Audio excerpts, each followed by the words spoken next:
Hi guys, another quick sketchbook video. There's only like 5 or 6 spreads to show. Ignore my bandages. My cat decided to jump on my bed from a window right when I moved and it didn't end well for me. So just ignore that, I'm fine. This is my moleskin. No, this is my Lush Term. And it's really the only one I've been drawing in lately, not for any particular reason. It's just the one I've been drawing in, so this is the first spread. All of these really are just me doodling. I thought I was proud of this one. I wasn't using, you know how there are those days where like some days you just really need to use reference and other days you just wing it and it still turns out well. I was having one of those days with this and I was really proud of that. These are all just completely made up characters.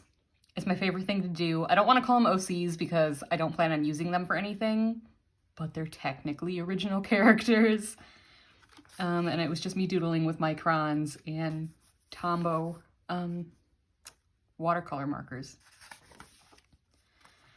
This page, I was doodling with my Safari fountain pen while I watched The Old Man with my mom because just so she doesn't get bored, I watch it with her. It's her type of show, it's not my type of show, but I like to mark down when I'm watching something while I drew, just because it helps me remember. And we drank margaritas while we watched. This is another just original character. I was just messing around, and I just filled in the gap down here with a little seascape. Here, I got the Boku Undo Isumi, they're like tinted black inks, Japanese inks, or watercolor technically. And yeah, I just wanted to see what they looked like when you mixed them all together on a page. And then I doodled over it. Here, I doodled her. There was an image on Pinterest where it was just like, you could see the very bottom of the sweater down to her feet.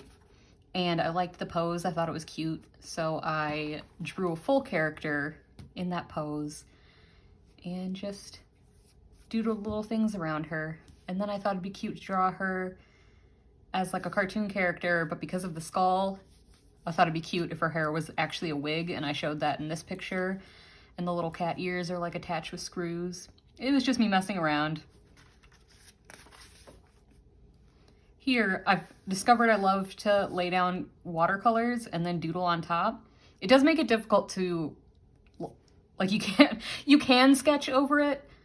You can sketch and then do your ink, but if you erase too much, like if you try to erase the sketch lines, you can sometimes erase the watercolors. So all of these are me just going in directly with pen. So they don't turn out great because I haven't sketched first, but it's still fun. I was watching one of my favorite shows when I did this page, both of these, which was Alfred Hitchcock Presents. I love black and white shows. I love The Twilight Zone and things like that. So I doodled Alfred Hitchcock, and then I bred my first shiny, I have shinies Pokemon, but it was the first one I ever bred, and it was Fomantis, who I love, and it only took me 23 eggs, so I was happy about that. And next I am trying to breed a shiny Voltic. And then I was doodling cats because I can't draw cats, and I still can't draw cats. This I was really happy with.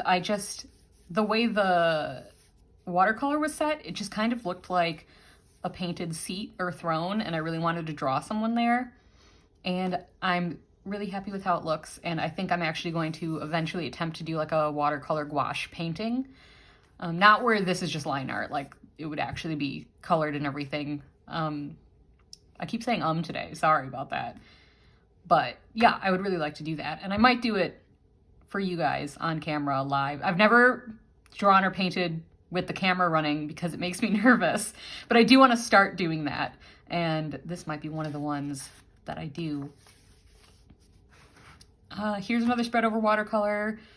This page was a disaster because I was using my Safari pen and everything was going okay when I was drawing his head and body and everything.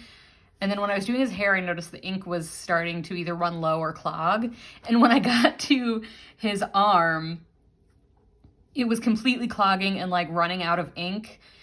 And it just like made a mess of the page, which is why I blobbed over it. And then I replaced the ink in the pen thinking it would work, and it was just doing the same things on his hand. So it just looks like I was avoiding drawing hands, which was not the case. Yeah, so I was having issues with that. I wrote this with my micron, but I didn't want to continue the image with micron when I was doing it with fountain pen because I was afraid like it would be really obvious that I changed pens, and I would rather, I don't know, just make weird blobs, I guess, because that's less obvious.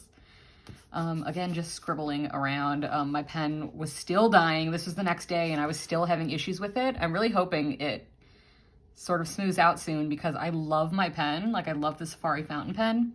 So I hope it's not a permanent issue. I hope it's just having a little trouble. I don't know if it's because it was over watercolor, but so was... I don't remember having any issue with these though. And they're also over watercolor, so... I doodled this last night.